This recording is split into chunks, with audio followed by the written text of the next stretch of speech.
And you said again, it goes back to the values, I guess, and Yeah, whoever's aligned with that. yeah, values. I'm going to start with the very basics, right and wrong. The best leaders, again, across all arenas, we're not talking only about business, just in general, have a very clear line, black and white, between what is acceptable and what is not. We talk about ethics and values and what you stand for. That's why companies have core values and so on. They shouldn't be just things that are written on the wall. They should actually be things that you take off the wall and put on the table and talk about. And so it really began with that. Yeah. And once everyone was aligned in terms of our values, then we co-created the vision. And that's another really important lesson. Vision is not something that it should be top-down. When people co-create a vision, they own it. They're part of it. And then, of course, along the way, celebrating milestones. Now, this was a ship that was on the verge of sinking. I mean, it was not making money. There were all kinds of issues with compliance and all kinds of things that you can imagine were happening. So first, we needed to clean things up, steady the ship, and then get it on course. And then, of course, celebrating the milestones. And it might be small milestones. Maybe still haven't achieved that big goal. If we talk about, in business terms, hitting a target. For the recruiter on the desk, hitting the KPIs and so on. It's really about getting closer to that goal. And I would even take it one step further, say, better than yesterday. And so that spirit of let's be better than yesterday was something we injected into the organization. And then when you hit a best ever, celebrate. Funny story for you. So I'm in India. I'm in Bangalore. And we were starting to really make traction. We were still in the red. We were starting to head in the right direction. And we hit, the first time ever, we did 80% of the budget. Okay, 80% of the budget. Think about that. That's best ever, right? And so I said to my assistant, we had at that time 75 offices, I think, in India. I said, let's arrange to have cakes on the floor, every office across India, to celebrate this milestone. And so he immediately got in touch with all the branch managers, and they did a contract with a local bakery, because I also said, we might be doing this again, so make sure they're ready for the next time. And then ordered the cake. So the next day we had cakes in every branch across India simultaneously, with the company logo on it. And we were saying, congrats, 80%. That was the message on every cake. Congrats, 80%. Okay. And then we encouraged people to take photos and post on social media and so on. So we were celebrating 80% of budget, which is, in a way, kind of a funny thing, right, to do. But what it did was it instilled, instead of gloom and doom, a kind of losing mentality that was in the organization, it actually created hope. And people got excited. So guess what happened? We hit 85%. Oh, we got cake again, and 90%. So I'm in Bangor. I get a call from Amsterdam, the big boss at the head office mothership. He's the CFO of the company globally. And he says, very serious guy, Dutch guy, says, hey, Paul, I'm looking at the P&L and expenses for India. And I see something strange here. It appears you're spending a lot of money on cake. Remember, this is a multi-billion, this is, $27 billion company, all right? And the CFO, global CFO, is looking at my cake expense. And I said, that's right, Robert Young. And I explained, every time we hit a new best ever, I order cake for all 75 offices. You know what he said to me? He had a little chuckle and he said, good, keep ordering cake. Because that was the pulse check for him to say, hey, every time you reach a new best ever means you're heading in the right direction. Yeah. So I can look, when you're ordering cake, that means India's on the right track. So we ordered a lot of cake and proudly spent the most money on cake. Now, and celebrating those moments are so important, because we know how tough it is to get across the bridge through those stormy days. Sometimes you got to push pause and celebrate and pat people on the back and keep going. So in 14 months, we got to the black. And then from there, just, the momentum of, we'll call it the movement of the E5 movement, I would say, and leaders all on board, believing that we could do it. There was a sense of excitement now rather than we can't do it. We were talking about how we can and why we can. And then, it just went on and set some amazing new best evers records and became one of the best performing countries in the world of Randstad. Wow. Do they still give them cake? They still do. I visit India from time to time, and I like to, say hello to the team. They still do, and That's awesome. it's a nice tradition, yeah. But only when it's earned, when it's deserved. They'll celebrate those moments. Yeah. I mean, I can't imagine a place that's potentially more different, like complete 180 to Japan in terms of leadership. I've never actually been to India. I'd love to go and see You what it's should go. like. You should go. It's an But amazing place. I've heard stories about it's just like chaotic. And I've worked with a lot of Indian people, and my Yeah. old shacho is Indian. Oh, okay. Yeah. And so I've heard a lot about it, but yeah, culturally, I'm kind of curious. How do you get 75,000 Indian people to now go into the same direction? I mean, it seems like there's a lot of kind of hustle, and there's a lot of people that have their own way, maybe, of doing things, and comparing that to maybe Japan, that people, again, I've never managed a team of 500 people or the size that you were managing, but it seems like it might be slightly easier to get a buy-in and get everyone to go in the same direction. So can you talk a little bit about just the cultural difference of leaders in both countries? Yeah. Yeah. So absolutely, it's a different universe. And use the word easy. I don't think it's not an easy or difficult scale. Mm, It is what it is, and you need to kind of figure out the maze. And anyone who's been in Japan a long time, you go through your different phases. Then after a while, you figure it out, or you don't, and you either leave or you're frustrated continuously. Right? Figuring it out is an important moment, right? It's like cracking the code. And we know that there is a code in Japan, and you can get things done once you figure it out. The same thing was true in India. However, it had no frame of reference, no context. So it was really, it was such a faraway world in many ways. But I loved it once I cracked the code. And I don't claim to be an expert, but we cracked the code enough to get stuff done and get things on track. So in Japan, we all know about Kaizen, the spirit of Kaizen, which I think is really important when you look at Japan, how things are done. Kaizen is really about meticulous focus on quality and small improvements, right? 1% better. That's better than yesterday. That's really Kaizen, better than yesterday. And you analyze and you look for the muda, the waste, and so on, right? Okay. It requires consensus, analysis, focus on quality, never compromising. It's slow. It's painfully slow. But there's a lot of good in that. Then you go to India. There is something, and I think you're going to hear this word more and more now moving forward. Remember when we first heard Kaizen way back in the day? It was coming into our vocabulary in English, right? Well, there's a word in Hindi called Jugaad. Jugaad, Jugaad. I think you're going to hear this word more and more because India is playing a role on the global stage more and more, and you'll see that, I think. This is really core to the spirit of, I think, any Indian. And if you bring up this word Jugaad to an Indian, you can have a great conversation about what it is. It's defined as the spirit of, let's just figure it out, ingenuity, creativity. I don't know, you're a bit younger than me, Levi, but there was an old show on TV back in the day called MacGyver.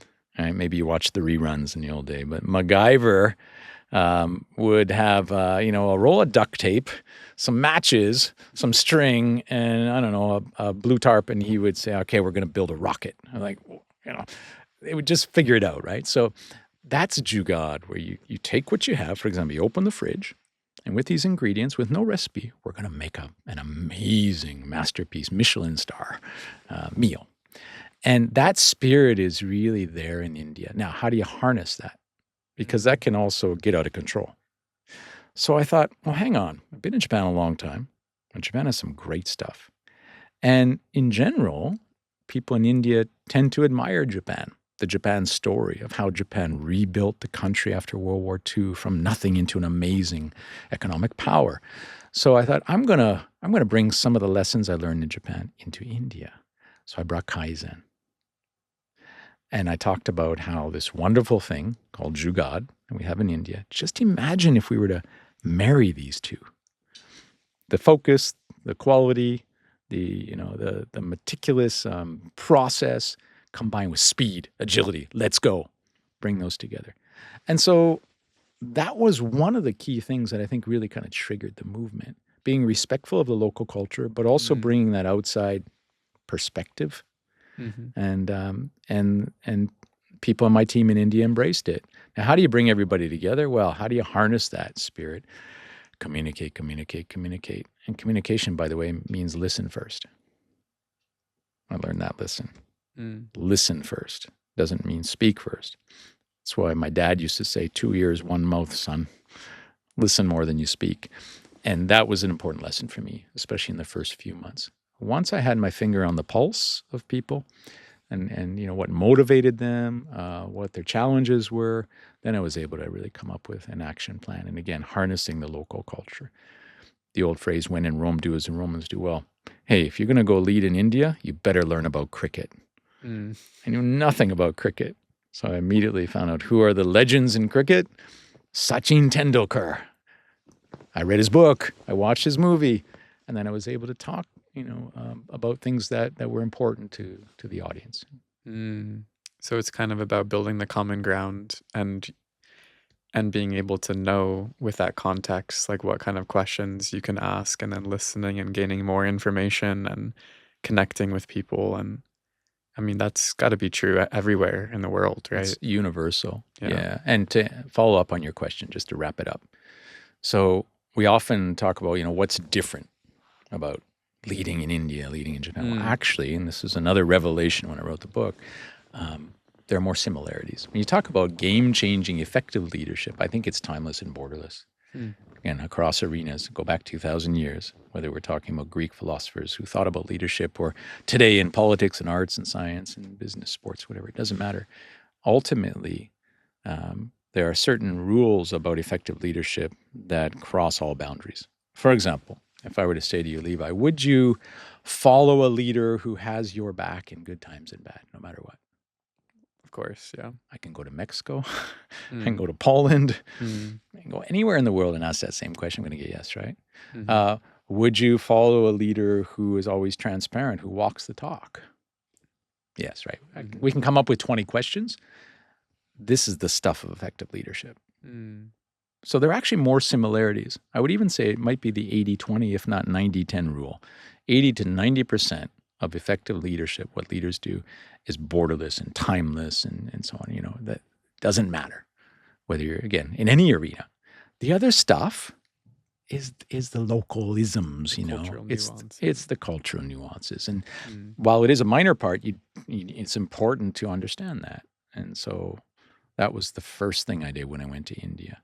And by the way, when I came back from India, and then I became CEO of Randstad in Japan, 35,000 people, 95 offices, big business, over a billion US dollars, very profitable, and so on.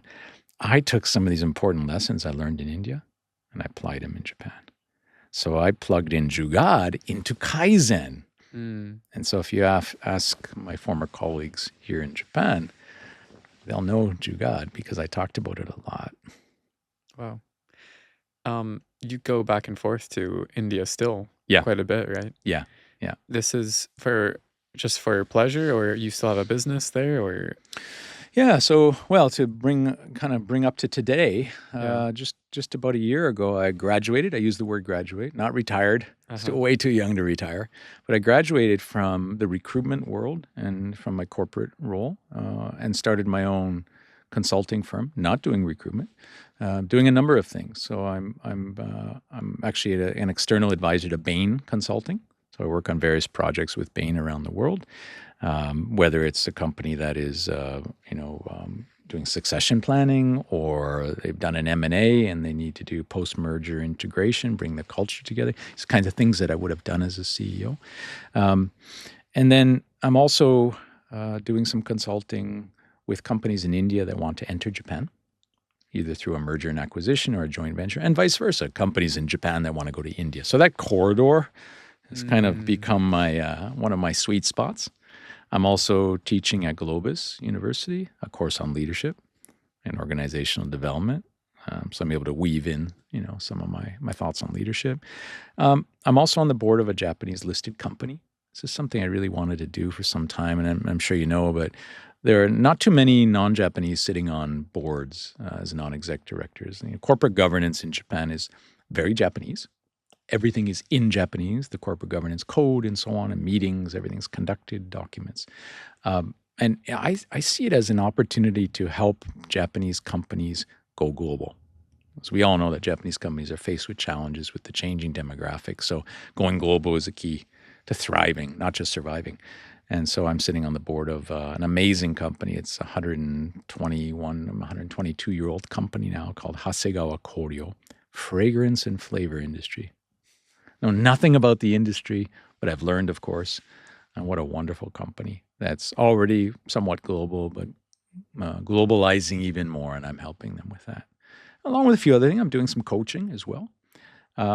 Some senior leaders in recruitment have asked for my help. They want to replicate the journey that we had at Wall Street. They want to take their boutique firm to great heights and perhaps do something like we did. And so I'm helping in with some leaders on that. And I'm also doing a limited amount of coaching, mainly with CXOs, so, both Japanese and non here in Japan. Wow.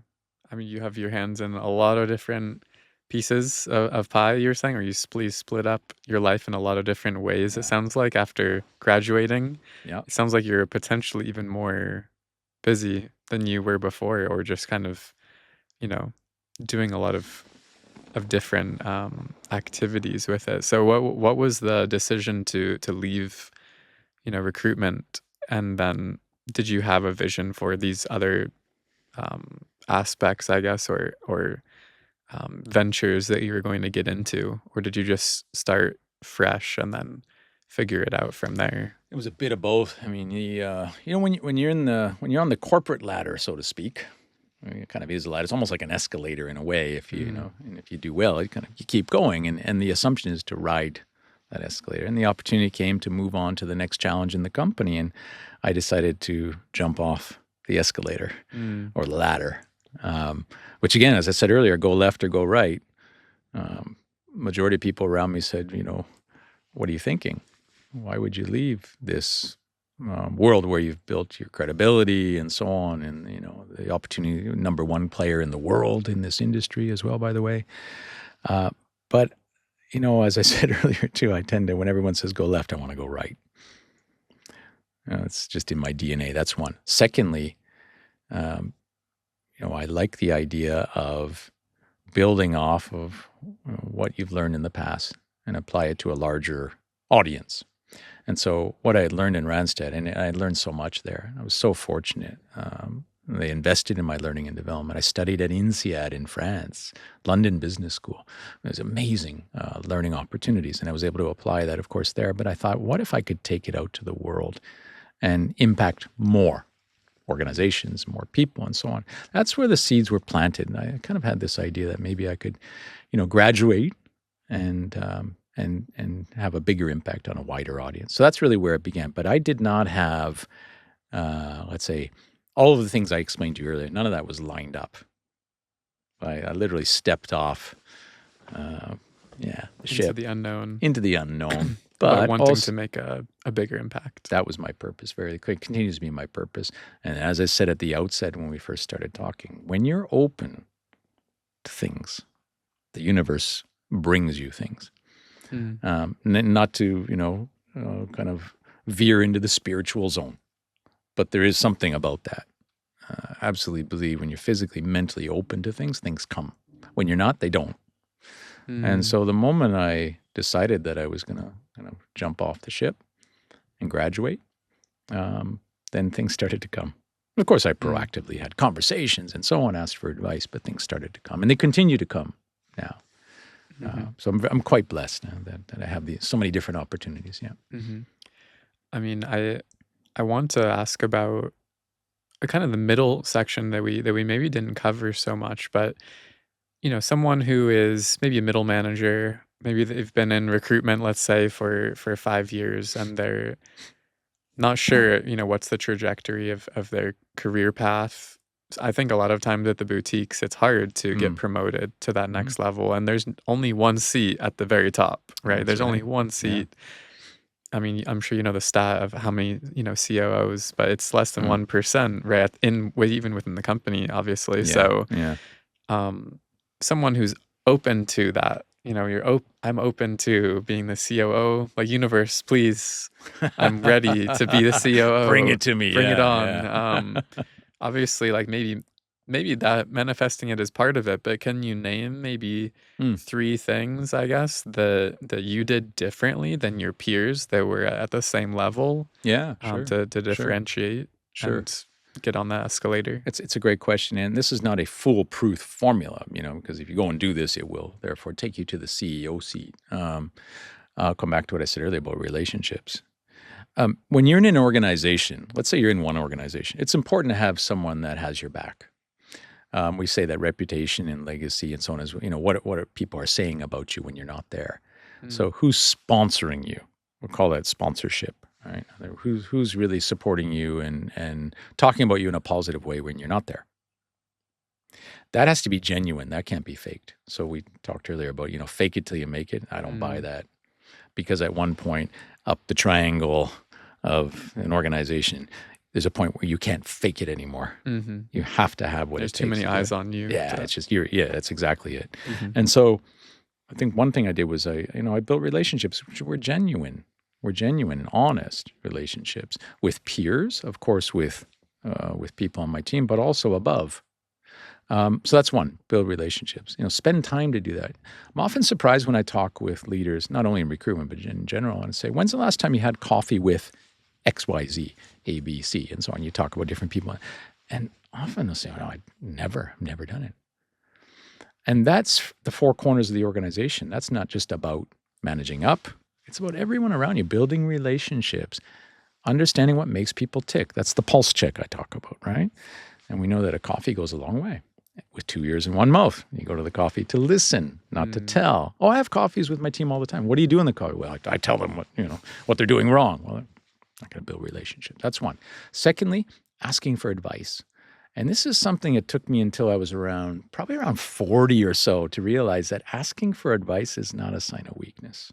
It's a sign of strength. mm, I probably ask for advice more now than I ever have. And, you would think it's kind of the opposite, right? Like, should be asking advice when you're younger and up and coming. I never asked for advice. I was so hard-headed. I knew everything. I knew all the answers. But I've come to realize that asking advice opens up all kinds of opportunities. One, there's something about asking someone for advice makes you feel good, right? If I say, "Hey, Levi, you have a minute? I need your advice on something," you mm, feel good. And when it's genuine, of course, mhm, you feel really good.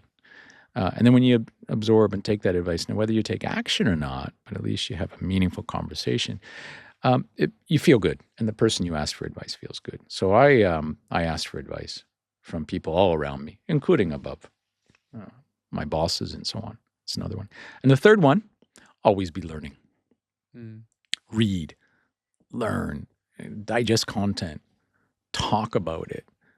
Constantly be learning, because that's a conscious decision you can make. And I think a lot of people, if you go back to your boutique scenario, middle management, you get caught in this rhythm. I would call it maybe even hamster on the wheel. And we all have seen top billers. There's one right here in front of me. But and it's been proven time and time again, it's not sustainable to be a 100 million yen biller in Japan for more than 3, 4, 5 years. They're very, very few. We probably know who they are in the market, right? mm, It leads to burnout, or I've had enough. I'm leaving recruitment. That's enough. I've kind of hit my capacity, or it's just not fun anymore. Whatever it is, right? So I think we also need to remember that if you're learning, then it's pretty hard to get to burnout if you're learning, because you're alive, you're feeling good, you're exploring, you're curious. That's one. Um, and let me just add one more. You said 3, but just got to add another one. Eh? I think this is really important. The writer Jim Rohn, he has a quote where he says, "You're the average of the 5 people you surround yourself with."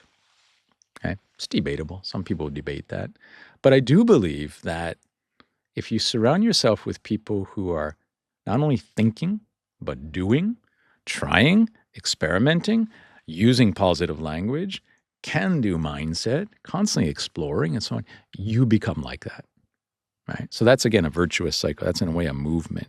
So I made a conscious decision to surround myself with people that fit the bill and those qualities that I just talked about, that were doing interesting things, that were peeking around the corner, just going, why not? What if? Those kinds of people. And I think that's infectious. Yeah.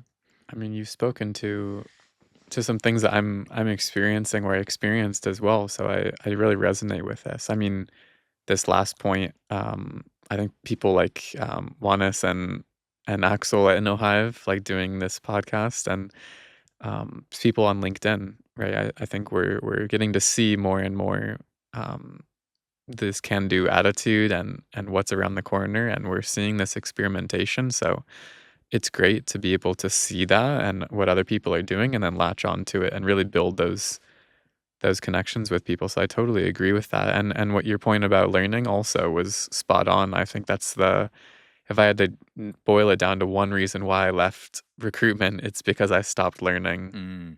It's 100%. I mean, there were other other things that happened as well, but fundamentally I feel like I have this passion for learning and it wasn't being fulfilled. It was I felt like I had hit this plateau. And although recruitment, there's crazy things that are happening every day and you can't predict what's going to happen and you might learn a little bit more, it was not the radical, life-changing learning that I had experienced in the first 4 years, right? Coming in and learning, from scratch, and then learning how to manage people. And so I think you're totally right with that. And the other two, so it was learning, you said, Asking also for asking for advice. advice from people. And that was the first one. Yeah, what was it? We'll rewind. I'll have to go back and figure it out. Yeah. I can't remember now. Yeah. It's okay. Yeah. No, it's the connections. It was like building relationships with people, Yeah. having coffees. Maybe we can push pause there. Yeah.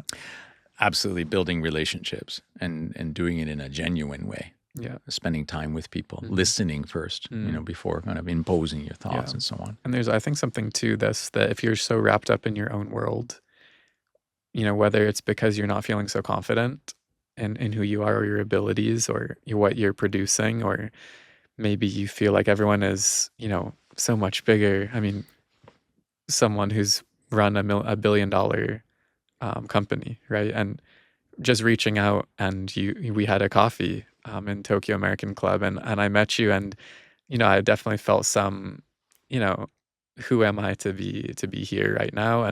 But I think recruitment helps you to realize that everyone is human at the end of the day, and that just putting yourself in front of people and being yourself can lead to opportunities as well. So absolutely, and that's a lesson for all the leaders watching too. Always remember, where you started, because that helps you connect with everyone around you. And I think that's again where some leaders get it wrong when they reach that seat in the corner suite or whatever the big title is on your business card. Well, always think back, where did I come from? That's who I am.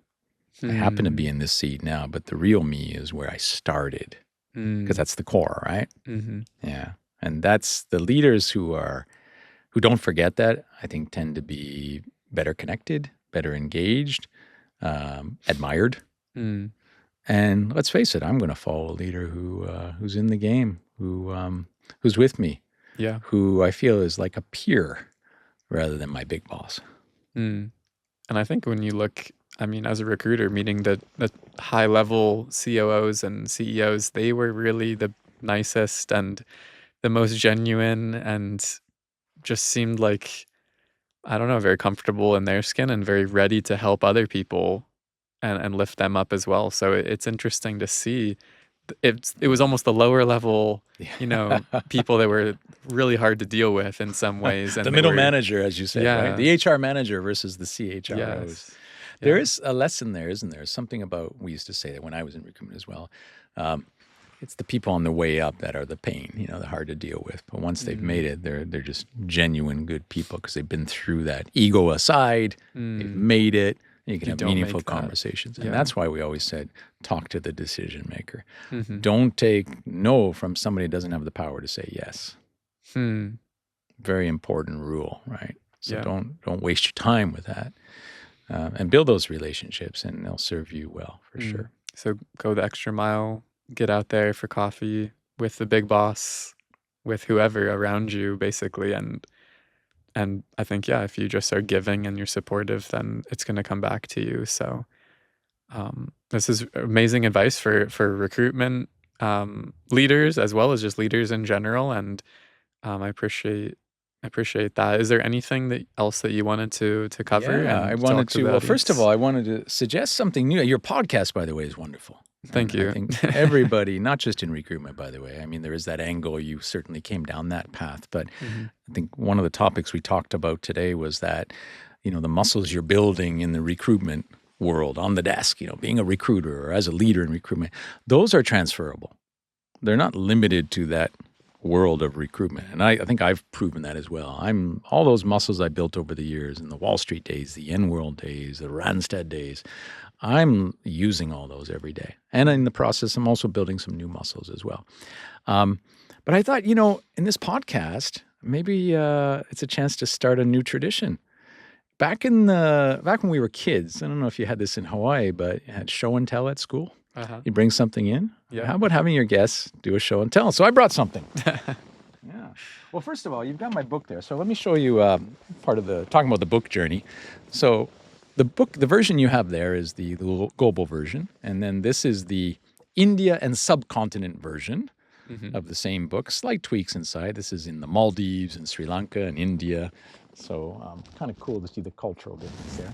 And then the Japanese version. And I wrote a couple extra chapters in here for the Japanese audience. Again, really interesting to see kind of the culture, and even changed the title of the book to be The 5 Golden Rules, hence the gold cover as well.